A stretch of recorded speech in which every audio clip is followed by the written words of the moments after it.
Pour la citation de mon roman, j'avais envie de vous lire le premier prologue de l'histoire. En fait, le récit est divisé en 8 épisodes, et la majorité d'entre eux débutent par des bribes d'histoire d'un personnage que nous découvrirons plus tard. Voilà. Dès que je l'aperçus, en haut de la colline, je sus que mon cœur ne pourrait jamais l'oublier. Ses longs cheveux noirs et lisses, sa peau d'une blancheur éclatante, intrigante, dérangeante. Ses yeux, dont je pus ressentir toute la profondeur malgré la distance qui nous séparait alors. J'observais l'étrangère, et l'étrangère m'observait, tandis qu'un maelstrom d'émotions et de sensations s'emparait de mon cœur et de mon esprit. Il était évident que Mama n'approuverait pas, mais l'envie d'approcher cette femme mystérieuse ne me quittait pas. Non, c'était tellement plus que cela. J'en avais besoin, viscéralement, dans mon être tout entier, alors que mes sens ne répondaient plus comme à l'accoutumée.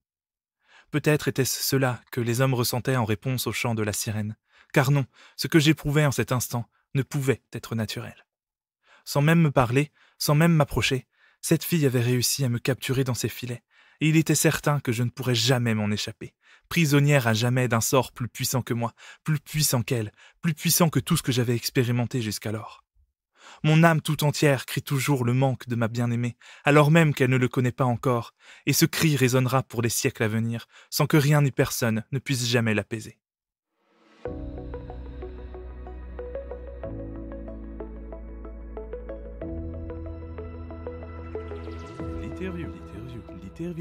L'interview. Bonjour à toi et bienvenue dans le 4e épisode de L'Interview, un podcast dédié aux interviews d'actrices du livre. Moi, c'est Jonathan Lullier, auteur et graphiste indépendant spécialisé dans les romans, mais surtout hôte de ce podcast.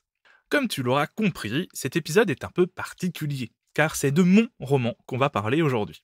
Il sort le 15 juin 2024 et je trouvais ça intéressant d'en discuter ici avec toi. Je vais d'abord te présenter le roman, puis je répondrai à une FAQ avant de laisser mes personnages s'exprimer dans une interview qui leur est complètement consacrée. Alors, c'est pas vraiment une interview, mais en tout cas, ils se présenteront eux-mêmes, quoi. Je trouvais ça plus sympa de les laisser faire plutôt que de parler à leur place. J'en profite pour annoncer que le podcast du mois prochain sera lui aussi très spécial, même encore plus que ce mois-ci. En effet, à l'occasion du mois des fiertés, j'ai décidé de mettre à l'honneur plusieurs autoristes queer qui se présenteront à toi tous les samedis, à raison d'environ 3 à 4 par semaine. Oui, il y aura bien 5 épisodes de l'interview au mois de juin. J'espère que tu as autant hâte que moi. Mais trêve de blabla, on passe à l'épisode d'aujourd'hui.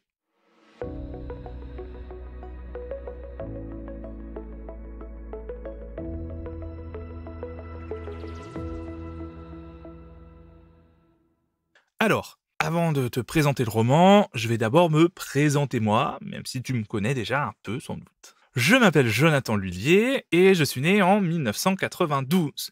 Mais ne fais pas le calcul pour savoir mon âge, c'est bien trop compliqué. Nous dirons donc que j'ai 25 ans. Voilà, c'est bien, non? Je suis auteur et graphiste spécialisé dans les couvertures et mises en page de romans. J'écris depuis que j'ai au moins 13 ans. D'abord des fanfictions ou séries dérivées de Charmed, évidemment, ma série préférée. Puis, bien sûr, ça a évolué dans mes propres univers. Même si j'avoue, ça restait très... ça ressemblait beaucoup à Charmed, quoi. J'ai depuis développé énormément d'histoires. Vraiment beaucoup. Mais je n'ai encore rien publié tout seul, ce qui va donc changer dès le 15 juin prochain. J'ai à la fois très hâte et très peur. J'ai cependant déjà publié 4 romans en auto-édition, tous coécrits avec Aurélie Château-Martin, qui est ma meilleure amie, et surtout une autrice de talent qui a sorti une toute petite centaine de romans. Voilà, ça fait pas beaucoup. 3 de nos romans se passent dans le même univers, débutant par #Mission Assassin, qui est sorti en 2018 déjà. Une romance thriller sur fond d'école d'assassins et de complots. Et évidemment, c'est une romance queer. Notre dernier en date est une réécriture queer et engagée de La Petite Sirène. Une réécriture assez libre d'ailleurs. Voilà, à part ça, j'adore la lecture, l'écriture, les séries, la fiction en général, ainsi que créer dans le sens large du terme. Je suis végane et membre du gang de l'alphabet coloré, ça tu l'auras compris. Bon. On va maintenant parler de mon roman, en commençant par son résumé. Quand il emménage sur l'île de ses ancêtres avec sa sœur, Calixto espère enfin pouvoir repartir à zéro. oublier le passé et en apprendre plus sur ses racines. Il ne s'attendait pas à rencontrer Connor, un beau et mystérieux jeune homme qui l'intrigue et qu'il aime côtoyer. Mais ce dernier serait-il prêt à accepter le secret de Calixto? Et qu'en est-il des événements étranges qui se multiplient sur l'île depuis leur rencontre? Et si Connor avait lui aussi un secret bien gardé? Le nouveau départ que Calixto espérait ne se passe décidément pas comme il l'avait imaginé. Magie, sirène, malédiction, mystère et romance vous attendent dans le premier roman solo de Jonathan Lhuillier. C'est en mars 2022 que les premières idées de ce roman sont nées. Le jour de mon anniversaire, en fait, et en jouant aux Sims 4. Oui, aux Sims. Hein. Comme quoi, l'inspiration vient vraiment de partout. J'ai noté mes idées tout de suite. Mais je n'ai pas commencé à travailler sur le roman pour autant, parce que j'étais déjà en train d'écrire un autre roman, tout simplement. Mais ces deux personnages et cette histoire ne voulaient pas me quitter. Même plusieurs mois plus tard, en fait. J'ai donc décidé de m'y plonger à fond et de l'écrire. Voilà. L'écriture pure et dure aura duré 7 mois, entre juin et décembre 2022. Pendant ce laps de temps, il y a eu plusieurs péripéties. J'avais décidé de le couper en 2 parties. Car dans mon plan initial, c'était trop court, j'avais prévu 4 épisodes. Puis, du coup, je me suis rendu compte que ce serait trop court. J'ai revu un peu mon truc et je me suis dit, s'il faut le faire en 2 parties, 12 épisodes, ce serait bien. Ça fait 6 épisodes dans chaque partie, c'est cool. Et en fait, bon, il y avait une raison. Je voulais le sortir... je devais participer à un salon, en fait, en février 2023. Et je voulais forcément avoir un roman à présenter. Mais ça n'a pas pu se faire. Et du coup, ça m'a un peu libéré d'un poids. Parce que finalement... le roman fait que 8 épisodes. Donc, si j'étais parti sur 12 épisodes, j'aurais un peu parlé pour ne rien dire. Donc là, 8 épisodes, c'est parfait. Et ça fait quand même environ 100 000 mots. Donc, je suis très content. Et je voulais absolument aussi sortir ce roman en mai ou en juin. Mais ça n'a malheureusement pas été possible en 2023. J'ai ensuite voulu le sortir en octobre 2023. Mais ça ne me plaisait pas, hein. J'arrivais pas à me faire à l'idée qu'il sorte en fin d'année. Voilà, ne le cherchez pas. Et j'ai donc repoussé à nouveau à mai, puis à juin 2024. Il sortira donc enfin le 15 juin. Concernant le titre du roman, on m'a suggéré quelque chose de plus subtil ou de plus mystérieux. Mais j'ai préféré garder celui-là pour être le plus clair possible et annoncer la couleur. En fait, comme les premiers chapitres se concentrent sur la romance et que le résumé reste ambigu sur le côté fantasy, je voulais que le titre ne laisse aucune équivoque. Là, on sait directement de quoi on va parler et je trouve ça plus honnête en fait. Je voulais pas que quelqu'un prenne mon livre, pense que c'était une romance et se retrouve avec de la fantasy quoi. Ou à l'inverse, que les personnes qui voulaient de la fantasy ne pensent pas que c'était uniquement une romance. On m'a aussi donné l'idée d'utiliser des mots dont les initiales auraient formé Sims du coup, puisque le roman est inspiré des Sims. Enfin en tout cas j'ai eu la première idée en jouant aux Sims. J'ai trouvé ça super intéressant, mais j'ai pas réussi à trouver une combinaison qui me satisfaisait complètement. Je suis donc resté sur Magie, Sirène et Malédiction. Et toi, est-ce que tu aimes ce titre? Pour la couverture... Je te dis pas à quel point j'ai galéré. On pourrait penser que comme je suis graphiste, ça a été tout seul, mais pas du tout. En fait, je n'avais tout simplement aucune idée de ce que je voulais. Pour être honnête, avec mes propres romans, soit j'ai une idée ultra précise de la couverture, soit c'est le néant total. Ça marche aussi pour le titre, hein, d'ailleurs. Pour MSM, c'était la seconde solution, du coup. J'ai quand même bidouillé un petit quelque chose pour la sortie des 2 premiers épisodes sur Wattpad en 2023. Parce que oui, les deux premiers épisodes, dans une version non finalisée, bien entendu, sont dispo sur Wattpad toujours aujourd'hui. Mais je n'étais vraiment pas satisfait, surtout que comme j'étais en vacances, je n'avais pas accès à mon ordinateur et j'ai dû me débrouiller sur un très vieux PC portable, avec une très vieille version de Photoshop, puisque la nouvelle ne voulait pas s'y installer. Quand j'ai dû retravailler la cover pour la sortie officielle, je suis d'abord parti sur un truc complètement différent, inspiré en fait par la couverture d'un autre roman. Mais franchement, le résultat était catastrophique. Et surtout, ça correspondait mais alors pas du tout à l'histoire. J'ai finalement tenté de retravailler la couverture que j'avais fait pour Wattpad, et c'était, je pense, la bonne solution. Elle reste plutôt simple, mais je l'aime beaucoup, et surtout, elle est bien plus en accord avec le roman, et c'est ça qui est important. Je vais m'arrêter là, car je n'ai pas moins de 10 questions pour la FAQ, qui me feront entrer dans certains détails très intéressants. Alors, c'est parti, hein.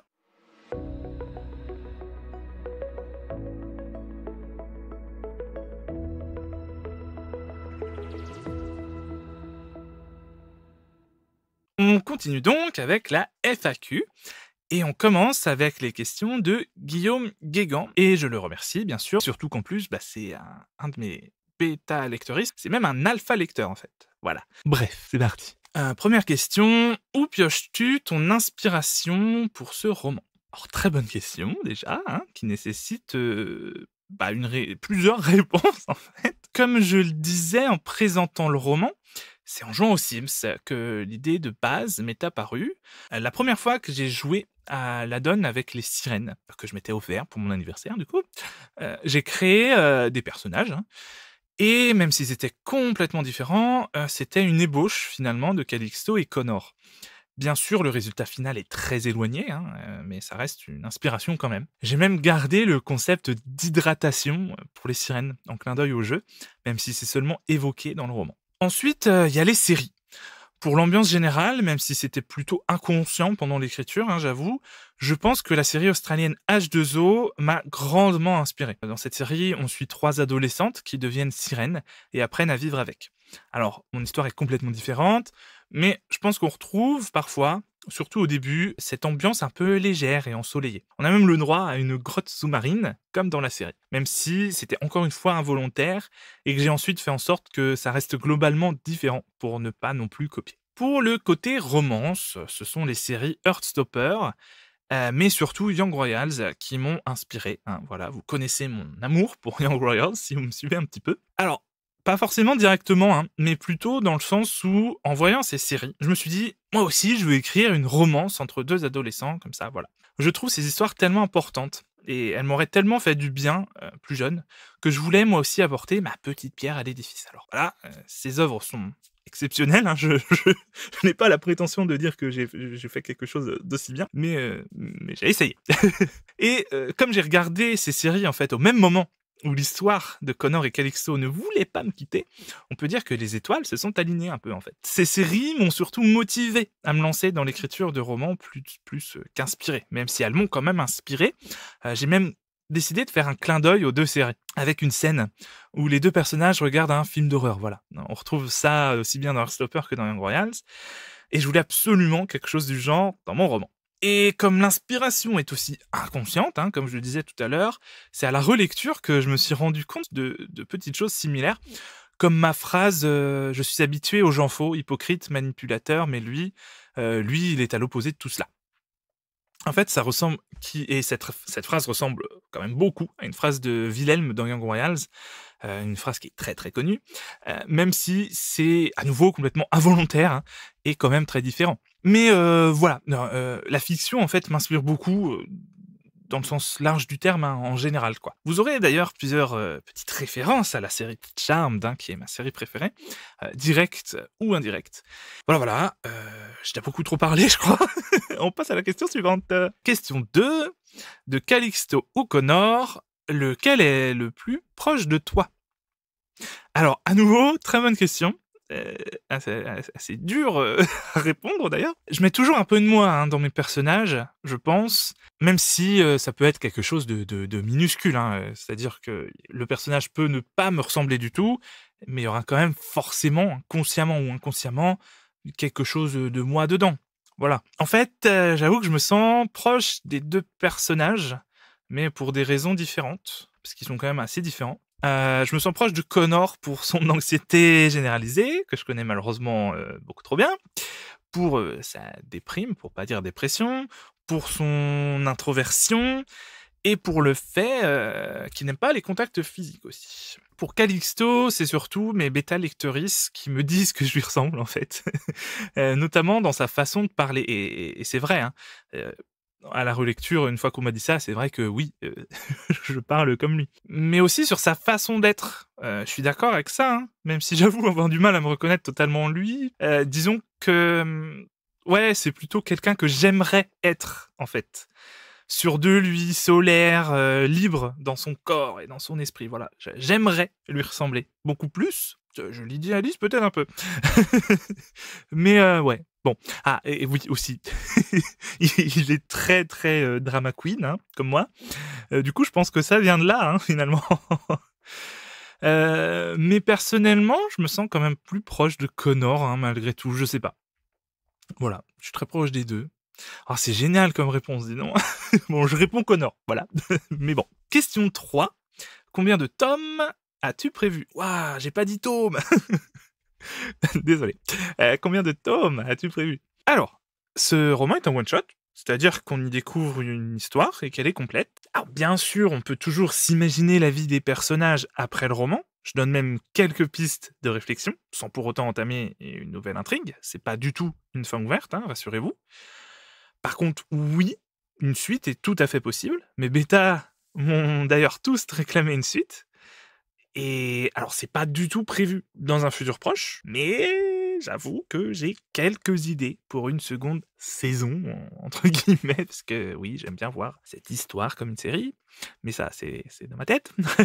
Et donc oui, c'est possible enfin, j'ai des idées en tout cas pour au moins un tome 2. Potentiellement, enfin, j'ai aussi une idée pour autre chose, mais c'est complètement différent. C'est pas enfin, c'est dans la continuité, mais pas dans l'avenir proche de l'histoire en tout cas. Enfin, en fait, j'ai l'idée d'un bouquin avec des sirènes, mais un truc un peu original, et je me suis dit que ça pourrait très bien s'intégrer dans l'univers de magie, sirène et malédiction. Alors peut-être que je ferai ce roman pas dans cet univers-là, ou peut-être que je le ferai dans cet univers un jour. Mais voilà, ça sert pas à grand-chose d'en parler plus là, parce que c'est vraiment pas d'actualité. Mais bref, donc seul l'avenir nous dira s'il y a une saison 2 ou pas. Mais dans tous les cas, le roman peut être lu comme une histoire à part entière. Voilà. Alors, et question 4 de Guillaume, quels sont les éléments de ton roman qui le rendent unique? Alors, je pense que c'est la structure, du coup, de mon roman qui le rend unique.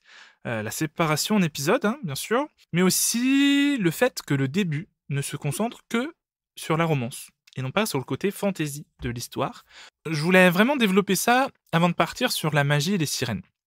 Je sais pas si c'est judicieux, je sais pas si ça va plaire, mais en tout cas, c'est ce que je voulais faire. Donc voilà. J'ai aussi essayé de parler de sujets assez graves et importants, comme la dépression, l'anxiété, le deuil et beaucoup d'autres choses, tout en gardant un ensemble quand même positif et non pas forcément dramatique, un peu comme le fait si bien Heartstopper en fait. Alors, je sais pas si j'ai réussi, il y a quand même des scènes plus ou moins dures. Oui, il y a même des scènes un peu...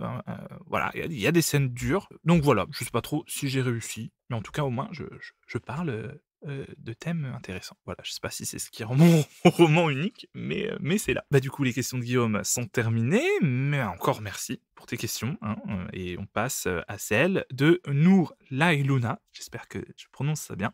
Merci à toi pour ces questions. J'y réponds maintenant. Est-ce qu'il y a des personnages que tu as particulièrement aimé écrire?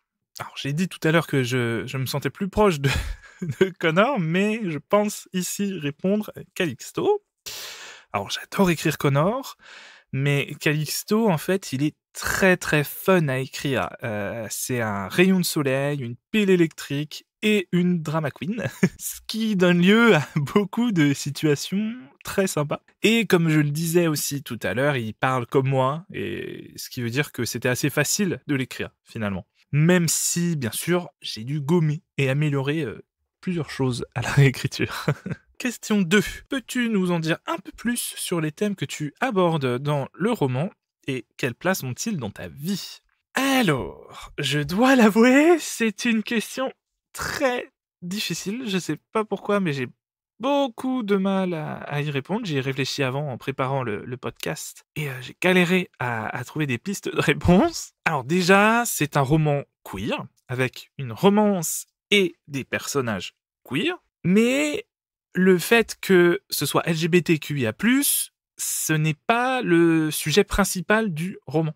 En fait, on ne se pose pas la question sur l'orientation sexuelle ou romantique des personnages, ou très peu. Ils sont queer, et voilà, c'est tout, c'est acquis, et on se pose pas de questions, on remet pas ça en doute. Il n'y a pas de coming out, il n'y a pas de drama autour de leur identité. Ils sont queer, et ça se suffit à soi-même, on le dit, on le dit, on le montre en tout cas, et c'est comme ça, on remet pas ça en question. Mais en fait, j'en parle dans cette question parce que ça me tenait particulièrement à cœur. Je voulais écrire une histoire et une romance gay mais de façon la plus naturelle possible qui soit, comme ça devrait se passer dans la vraie vie, dans un monde idéal. Et je pense sincèrement qu'on a besoin de plus d'histoires comme ça, où les personnages sont queer, ou issus d'autres minorités d'ailleurs, pas que les LGBTQIA+, sans que ça soit le sujet principal. Nous aussi, on a le droit d'avoir des fictions où nos identités ne sont pas remises en cause, ou bien où ce sont nos seules caractéristiques.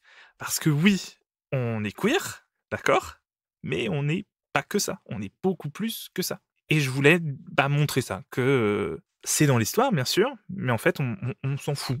Voilà, c'est pas ça qui compte. Même si, bien sûr, c'est important d'en parler et de voir cette diversité, mais je voulais pas d'un truc, voilà, où ça se concentre sur ça. Parce que les histoires de coming out, les histoires de... Voilà, où c'est tout le sujet, c'est tout le truc. Moi, j'en ai marre. Moi, je veux un truc où c'est accepté, où la diversité, c'est OK, et où on remet pas ça en question, et où on se pose pas la question, tout simplement, en fait. C'est comme ça, c'est cool, c'est naturel. Et voilà, moi, on a besoin de ce genre de fiction, je trouve. Donc voilà, j'ai essayé de faire ça. Ensuite, il y a le terme de harcèlement, du harcèlement scolaire, que j'ai connu. Alors, c'est pareil, c'est pas... on en parle, mais c'est pas non plus un thème principal, mais il y en a. Et de la santé mentale aussi, ces deux sujets-là sont très importants pour moi. Alors aussi, je parle beaucoup de famille dysfonctionnelle. Alors c'est pareil, c'est un peu un thème récurrent chez moi. Bon, là, c'est même plus que dysfonctionnel quand même. Alors j'ai moi-même une famille compliquée, mais qui n'a pas une famille compliquée? J'imagine que ça joue inconsciemment sur ce genre de sujet, même si, heureusement, c'est quand même pas au niveau de ce roman, hein. Bon, les enjeux sont moins surnaturels déjà. Oui, il y a aussi le thème du deuil, et au-delà du deuil, le thème du changement, en fait. Quand un événement se produit brusquement et que nos vies en sont impactées à jamais. C'est quelque chose que je connais bien, malheureusement, et qui arrive plusieurs fois dans cette histoire. Voilà. J'ai mis l'ambiance, là. Je sais pas trop si j'ai répondu à la question. C'est étonnamment très compliqué de répondre à cette question. Voilà, bon, bref. On passe à la suivante. Donc, question 3. Quelles sont les parties de ton roman que tu as le plus aimé écrire? Je pense que c'est le tout début du roman, en fait. Les 2 premiers épisodes. Parce qu'ils se concentrent sur la romance, déjà. Et aussi parce que c'est le tout début. Et que j'étais vraiment à fond dedans. Quand je me suis mis à écrire, voilà, j'ai écrit les 2 premiers épisodes, c'est ceux que j'ai écrits le plus rapidement et j'étais vraiment au taquet, quoi. Mais c'est paradoxalement les chapitres qui ont eu le plus besoin d'être retravaillés. Mais c'est aussi ceux que j'ai le plus relus, d'ailleurs, forcément. Donc bon, ça joue aussi. Et sinon, j'aime écrire la découverte du monde fantasy. Voilà, je vais pas en dire plus, mais je trouve ça passionnant. Alors, c'est pas non plus... C'est par petites touches, hein, c'est pas énormissime non plus, mais voilà, j'aime bien. Voilà, surtout... bon, je peux pas vraiment dire... Enfin, je vais pas spoiler, donc voilà. Question 4. Un morceau de musique qui fait penser à ton récit. Ah là là. Alors, déjà, j'adore la musique, en général. Et je pense, en tout cas, c'était prévu que j'intègre une playlist dans le roman. Alors, je sais pas si je vais le faire encore ou pas. Ou au moins, ce sera sur mon site internet quand il sera refait. Et même pendant l'écriture, en fait, c'est souvent qu'en écoutant une chanson, je me disais, parce que j'écoute des chansons, j'écoute tous les jours de la musique, donc des chansons, mais même aussi de la musique instrumentale. Et je me disais, donc pendant l'écriture, je me disais, tiens, ça correspond tellement bien à tel personnage ou à telle scène. Et j'en ai noté quelques-unes. Voilà. Ça me rappelle d'ailleurs qu'un jour, il n'y a pas si longtemps, hein, c'est récent, j'ai entendu une chanson qui correspondait mais parfaitement à Connor, à 2000%. Vraiment, c'était lui, quoi. Et sauf que j'étais sous la touche. Voilà, attention, ça devient intime. Et en fait, j'ai complètement oublié de l'enregistrer dans mon application après, et je l'ai jamais retrouvée. Et elle est jamais revenue en aléatoire. Donc je m'en veux, je m'en veux parce qu'elle était vraiment parfaite. Voilà. Mais sinon, pour répondre à la question, là comme ça, je dirais Coast Side d'Omar Rudberg, qui me fait surtout penser au couple Connor Calixto. Et aussi à savoir qu'en fait Calixto est très très inspiré d'Omar, qui est l'acteur qui joue Simon dans Young Royals, voilà. Et dont je suis très très très très fan depuis que j'ai découvert Young Royals, ce qui était un peu en même temps d'ailleurs que j'ai écrit tout est connecté. C'était en même temps que j'ai écrit les premiers chapitres, donc j'écoutais énormément de ses chansons. Voilà. Et même d'ailleurs ça aussi c'est pareil, l'album d'Omar est sorti en même temps aussi, voilà, quand je vous dis que les étoiles étaient alignées. Bref. Et d'ailleurs, j'hésite aussi avec la nouvelle chanson d'Omar, en fait, Red Light, qui représente aussi plutôt bien la romance, surtout du point de vue de Connor, quand j'y pense. Donc oui, je suis très fan d'Omar, et j'écoute ses chansons. Voilà, en boucle. Ah oui, et aussi, je peux vous donner... Je peux vous donner des... désolé, je vous vois, je vous tutoie en alternance. C'est pas très cohérent. Je peux aussi vous donner des chansons qui correspondent aux personnages, parce que j'y ai réfléchi aussi, pour un post sur les réseaux sociaux. Et donc pour Calixto, ce serait Et alors de Shaim, parce que ça lui correspond tout simplement, mais genre à 2000%, vraiment. Et pour Connor, ce serait Doubt d'André Van Drunen. C'est un chanteur indépendant que j'adore ses chansons. Il en fait pas beaucoup, mais c'est vraiment des masterpieces à chaque fois. Enfin, c'est vraiment... Voilà, j'adore ce chanteur. Et ses chansons me touchent beaucoup. Et voilà, Doubt, du coup. Mais bien sûr, pour Connor, ça aurait été la fameuse chanson dont je vous parlais tout à l'heure, mais qui est oubliée dans les limbes de mon application de musique. Et ça aurait été encore mieux, mais voilà, c'est comme ça, c'est la vie. Question 5. Quelles sont les difficultés que tu as rencontrées jusque-là ? Alors ça, c'est un peu général, mais je dirais le manque de confiance en moi, tout simplement. Alors j'ai déjà publié des romans, mais j'étais pas tout seul. C'était des 4 mains. Et surtout qu'Aurélie est une autrice de talent déjà, et surtout qu'elle fait ce métier depuis des années. Donc croyez-moi, c'est extrêmement rassurant de coécrire un roman dans ces conditions-là. Mais sur un roman solo, on est solo, justement. Et comme j'ai tendance à toujours tout questionner, à toujours tout remettre en question, toujours me poser beaucoup trop de questions, ça me met des bâtons dans les roues, et pas que dans l'écriture, mais enfin bon, bref. Et c'est aussi pour ça qu'il s'agit de mon premier roman solo à sortir, alors que j'écris depuis presque 20 ans maintenant. Alors bien sûr, quand je dis que je suis seul, c'est dans le processus de développement et d'écriture. Heureusement, j'avais mes alpha lectrices qui étaient là pour me motiver et m'aider un peu.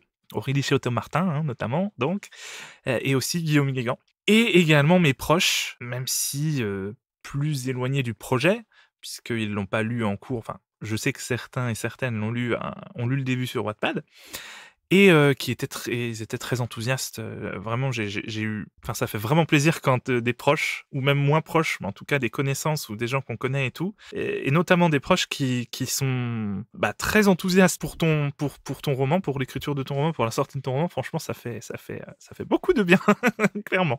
Et ça fait plaisir, voilà. Et ça motive. Mais du coup, les phases de réécriture et de correction, après le retour des alphas et des bêtas, ont été très compliquées pour moi. À chaque faute, ou à chaque incohérence, ou à chaque commentaire, je me remettais en question. Je me disais que ce que j'avais écrit, c'était nul. Et je sais, enfin, j'en veux pas aux bêtas ou... Enfin, aux lecteurs, c'est leur rôle de pointer ce qui va pas. Et leur but, moi au contraire, j'aime bien quand mes bêtas mes relecteurs sont cash et me disent vraiment, voilà, ce qui va pas. Mais ça fait quand même, voilà, parce que je suis moi et que ça me fait me dire ce genre de choses. Voilà. Et j'ai vraiment dû me faire violence pour y arriver. C'est aussi pour ça que la sortie a été retardée autant de fois. Heureusement, même si c'est encore toujours là, parce que je suis en pleine correction finale en fait, avec les retours de ma correctrice, j'ai quand même réussi à le vivre un peu mieux. J'arrive quand même à le vivre un peu mieux là aux corrections finales. Donc c'est déjà ça. Voilà, j'espère que pour mes autres romans solo, ce sera un peu mieux de ce point de vue-là. Et des dernières questions, la FAQ. En lisant ton titre, on peut se demander ce que tu penses des sirènes, de la magie et des malédictions. Alors, j'adore tout ça, hein. Voilà, on va pas se mentir. La magie, surtout, parce que je suis baigné dans des univers de fantasy depuis que je suis tout petit. Et c'est vraiment quelque chose qui me fascine. J'aurais adoré avoir des pouvoirs magiques et être capable d'aider les autres avec. Ça aurait été tellement génial. J'aime aussi beaucoup les sirènes, même si on retrouve un peu moins leur présence dans la pop culture, je trouve. Mais c'est pareil, ça me fascine. Pourtant, je déteste l'eau. L'océan, c'est sans doute l'un des endroits qui me terrifie le plus. Pourtant, je suis poisson, hein. Mais ça n'était pas vraiment. Comme je le disais tout à l'heure, j'ai adoré la série H2O, qui était un peu un genre de charme de pour ados, mais avec des sirènes. Comment ça n'aurait pas pu me plaire? Voilà. Même si ça n'a aucun rapport à ce que je raconte, mais c'est pas grave. Ah oui, j'ai d'ailleurs coécrit un autre roman avec des sirènes. Le roi, la pieuvre et la sirène, qui est une réécriture très libre et engagée du conte de la petite sirène. Voilà. Et bon, bah, les malédictions, par contre, c'est étrangement moins mon truc, voilà, bon.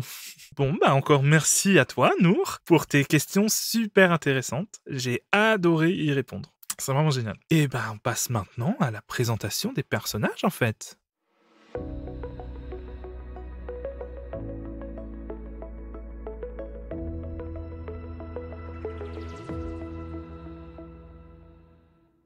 Avant de laisser la parole à mes personnages, je tiens à préciser que je ne suis pas acteur.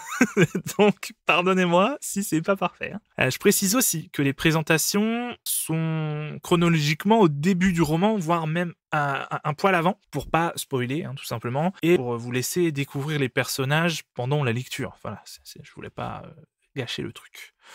Bon, voilà. Je sais pas si ce que j'ai fait est bien ou pas, mais c'est parti. On commence avec Calixto. Hey, salut la compagnie. Alors, on m'a dit qu'il fallait que je me présente, mais je suis si excité que ça va être compliqué. Pardon. Je commence par le commencement. Alors, moi, c'est Calixto Cantoluna, j'ai 16 ans, quasiment 17, et dans seulement quelques jours, ma nouvelle vie va commencer. Dans seulement quelques jours, ma sœur et moi allons emménager à Melody Island, l'île où est née Mama, mais aussi grand-mama, et sans doute tous mes ancêtres maintenant que j'y pense. Enfin, j'en sais rien, tout est possible après tout. En tout cas, j'ai vraiment trop hâte. Surtout que la vie est compliquée en Californie depuis le décès de Mama l'année dernière. On fait ce qu'on peut avec Zen, ma sœur, mais c'est vraiment pas facile tous les jours. Zen ne voulait pas revenir à Melody Island en vérité. Mama a fui l'île avant sa naissance pour des raisons obscures. Enfin, si j'ai bien compris, elle ne s'entendait plus avec sa mère. Mais bref, j'ai réussi à convaincre ma sœur. Après tout, une maison gratuite, ça se refuse pas. On est bien d'accord. Surtout quand c'est sur une île paradisiaque. Non mais franchement, qui y réfléchirait à 2 fois à part ma sœur? Sérieux, elle est pas possible. Bref, je crois que j'ai légèrement divagué là, non? Désolé. C'est juste que j'ai tellement hâte de pouvoir tout recommencer à zéro. Ne me demandez pas pourquoi, mais je sais que quelque chose de génial m'attend là-bas. J'en suis persuadé. Mince.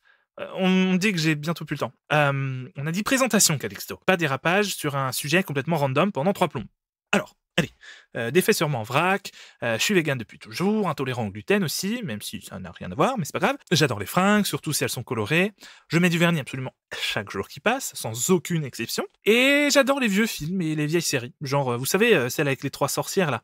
Ah bon, d'accord, mon temps est terminé. Bon, dans tous les cas, je dois finir de préparer mes affaires pour le déménagement.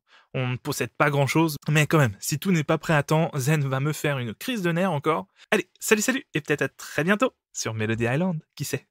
On passe à Connor. Oui, bonjour. Désolé, je suis pas très à l'aise avec cet exercice, mais mes parents m'ont obligé à m'y plier, alors je n'ai pas tellement de choix. Désolé, je m'épanche un peu trop. Ah, vous êtes sûr? Mes parents n'entendront pas l'enregistrement? Je suis libre de dire ce que je veux, d'accord. Très bien. Donc, je dois me présenter, c'est ça? Oui, d'accord. Je m'appelle Connor Duncan Edward Dimitri Williams, fils unique de Conrad et Isabella Williams. J'ai eu 17 ans le 11 janvier 2023, ce qui fait de moi un Capricorne. Désolé, je ne sais pas pourquoi je vous parle d'astrologie. Le sujet est passionnant, à vrai dire, mais je ne suis pas certain de la véracité de cette science. Où en étais-je? Oui, mon nom est Connor, et j'ai 17 ans. Je vis à Melody Island depuis l'année passée, car l'île est visiblement devenue le nouveau hobby de mes parents, dépensant leur argent pour acheter tout un tas de terrains dans un but qui m'est inconnu. Pour dire la vérité, ça m'est égal. Pendant ce temps-là, ils me laissent tranquille, je ne vais pas m'en plaindre. Même si, en réalité, ils m'ont toujours plus ou moins ignoré. Mais c'est toujours mieux qu'une alternative, ça, c'est sûr. Désolé, je ne voulais pas leur manquer de respect. Est-ce que ça va durer encore longtemps? Je ne sais pas quoi dire de plus et j'ai un livre que j'aimerais terminer. Comment? Quelles sont mes passions? Eh bien, la lecture, oui, c'est ma plus grande passion. Je ne passe pas une seule journée sans lire. J'aime aussi apprendre encore et encore. Tous les sujets m'intéressent et j'adore me cultiver. Ce que j'aime avec la lecture, c'est que je peux m'échapper, au moins pour quelques heures, dans un monde complètement différent. Si ce n'est pas de la magie, ça, je ne sais pas ce que c'est. Sinon, j'aime le sport. Ou plutôt, non. J'ai besoin de sport dans ma vie. Cela m'aide également à m'échapper un peu. Cette fois, plus physiquement que mentalement. Je vais courir principalement, mais je fais aussi de la musculation un peu. L'idée de voir des gens ne m'enchante jamais, mais faire du jogging sur la plage, cela a quand même quelque chose de magique. Je ne dirais pas que je suis heureux sur cette île, mais au moins, le décor est magnifique. C'est déjà bien, j'imagine. Oh, mon temps est déjà écoulé. Ça alors, je n'aurais pas imaginé parler autant. C'est même presque relaxant de parler dans un micro finalement. Dans tous les cas, merci de m'avoir écouté et belle journée à vous. On passe maintenant à Zenaïda. Je suis en plein déménagement. Vous pensez sincèrement que j'ai le temps de répondre à une interview? Puis pourquoi faire d'ailleurs? Qu'est-ce que vous voulez tellement savoir sur moi? Bon, d'accord, faisons ça vite, mon planning est chargé. Je m'appelle Zenaïda Cantoluna, j'ai 26 ans, j'ai un demi-frère dont j'ai la garde et avec lequel je vais emménager sur une île à l'autre bout de la Terre. Pour être honnête, l'idée ne m'enchante pas vraiment, mais on nous offre une maison, celle de notre grand-mère, et le lycée fraîchement rénové cherchait une professeure d'espagnol. Alors on va dire que les étoiles se sont alignées. Voilà, ça vous va? J'ai aussi mes cours à préparer, en plus des cartons à finaliser. Alors si ça ne vous ennuie pas, on va en rester là. Je n'ai de toute façon pas grand-chose d'autre à dire. Hey, c'est encore moi, Calixto. Juste pour m'excuser si ma sœur vous a paru un peu rude, elle fait cet effet quand on la connaît pas. Elle se méfie de tout et de tout le monde. Pourtant, je vous assure qu'elle est adorable hein, quand elle veut. Bref, une belle journée de la part de nous deux. Bisous. Et voilà, ces courtes présentations de personnages est déjà terminée. Alors, il y a évidemment beaucoup plus de personnages dans le roman, mais s'ils commencent à tous parler, l'épisode va durer une éternité. En tout cas, si le concept t'a plu, je pourrais leur demander de se présenter, elles aussi, sur les réseaux sociaux par exemple, ou en bonus sur ma chaîne YouTube. Dis-moi ce que t'en penses.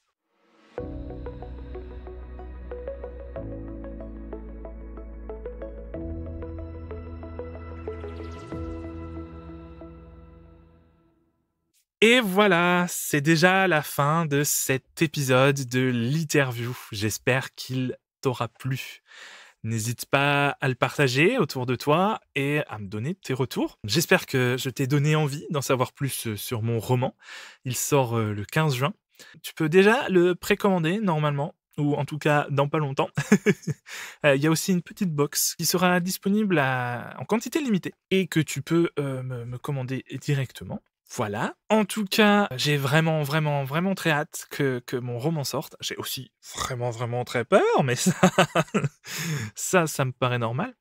En tout cas, merci d'avoir écouté ce podcast. Tu retrouveras tous mes liens dans la description. Et je te dis alors, au mois prochain, mais même à la semaine prochaine, en fait, pour le premier épisode du mois des fiertés, que j'ai, pareil, vraiment très hâte de pouvoir sortir. Ça me tient vraiment à cœur de faire cet événement au mois de juin. Et voilà, donc on se dit à la semaine prochaine, et en attendant, prends soin de toi. Des bisous.